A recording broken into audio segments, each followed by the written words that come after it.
frames. Sorry, it is 4 frames played. Mzamo leads by 3-1. Valley.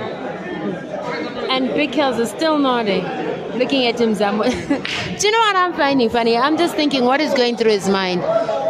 Some contracts, paperwork. Maybe he's seen a potential new signee. Well, by the way, that is a huge potential. And he does like people like this, Big Hills, that I can tell you. Because he's a very reserved guy, but in his free time he likes someone who just make him laugh and chill off and relax the evening away. And Mzamo does exactly that. And when you sign a player like Mzamo, it's a very good support because he's such a talent, but somehow he doesn't have management. Most of the time he does it himself or getting support here and there, but not exactly where he's signed up. And that's what exactly he needs to do. If he can get undersigned management and then the financial burden of playing and registering and traveling goes away, then someone takes it away from him, you will see a more settled Mzamo who could be a more dangerous player to anybody. Now, this one is the second time in 2 years that he's reaching a major competition final after Billiards Cafe at the close of 2023. That speaks of his class. And in that one, he took 1 life to the grand final and 1 life into the second life final. That is sheer class.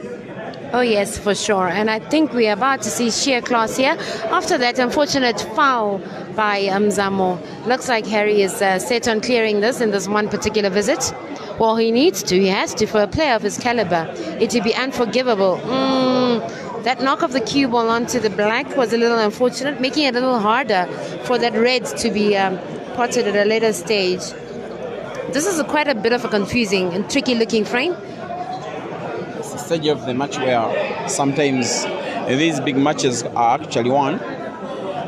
Harry must not allow Mzamo's lead grow so big, because Mzamo has all of the experience and stature to try and not to let a big lead go away. And Harry is not so much famous for mounting big comebacks. He's known for making clearances with speed and finesse, something that is not starting off with in this match, as he grants another chance away to his opponent to try and win one more frame, try and extend his lead, try and make one side of South Africa happy and one not so much. Gauteng province, where he's best, maybe the happier side of the country. Western Cape, where Harry is born, and KwaZulu-Natal, where he's best, maybe not so happy as of now. How good will this shot be? Maybe going for the bank. I actually had this in mind. He could want to bank it to that corner pocket where there is red packed right in front of black. Maybe he realizes that it's a shot that could be played at a later time.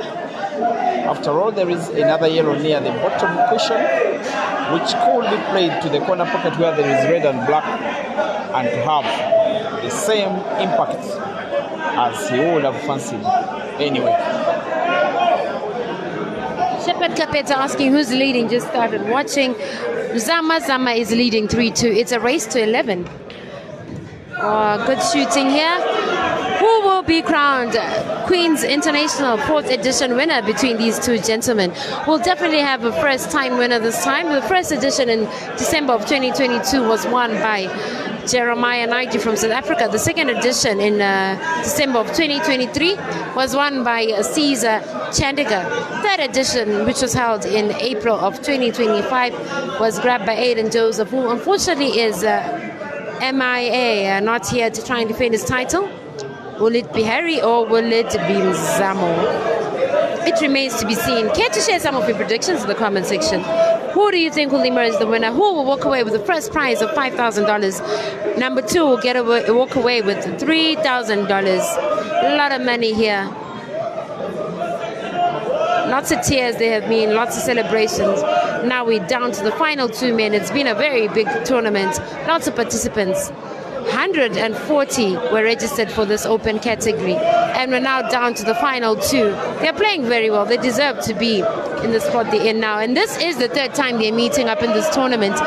Zama's first life was taken by Harry, and he won 7-6 in that one, and then Harry's life was then taken by Mzamo, 7-6 again.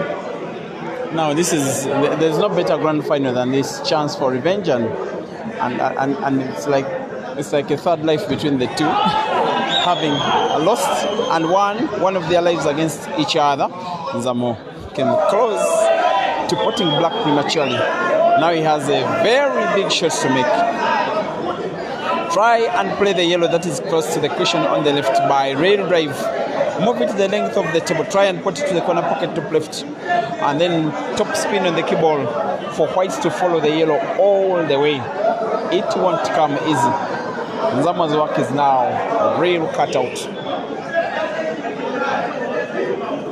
It will be big if he pulls it off. He could as well go for the back. No, he's going for the rail drive. And by top spin, whites to follow the yellow all the way. It will spark off noise if it gets it in. So close. Not close enough. After making position so beautifully, but then again, what's position without a pot? It counts for nothing. Yeah.